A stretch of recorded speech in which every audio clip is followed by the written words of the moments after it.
Let's have a chance to see the hardware we saw years ago again. It's got a really solid configuration. This case has everything a wealthy person could have had back then. As I said, it's a computer a wealthy person could afford back then.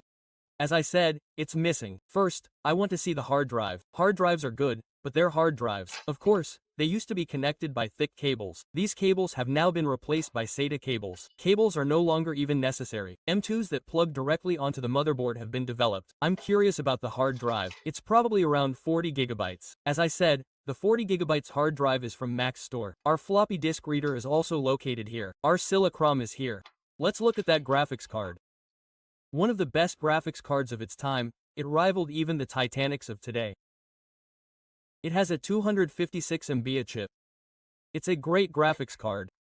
A TV card like this costs as much as a computer, folks. If you were to throw it away right now, no one would buy it. I have these, and I'm not throwing them away. There were at least 20 of them. I gave them to the scrap dealer when I was last shutting down my net computer. It's one of the most important pieces of hardware. There's no way young people today would even know about this. It has a buzzer, an audio output, a microphone input, and a strange structure. As you can see, there are 2 ports in this section. We plugged in the external phone cable. We could connect directly to the internet, folks. So, you didn't have to go and get an internet connection from any service. If you had a phone at home, you could plug it into these ports and access the internet with your phone. Of course, you'd get very slow internet. It also cost you as much as a long-distance call on your bill.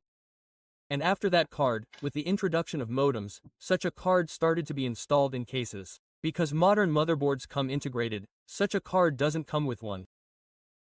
Because older motherboards don't have an Ethernet port, they had to install external Ethernet cards. With a USB hub like this, we could increase the number of USB ports on the case from 2 to 4, folks.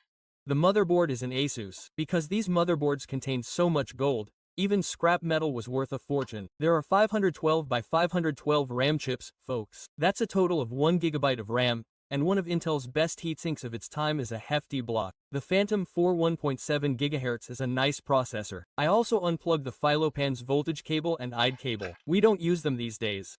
Don't let them take up too much of your computer.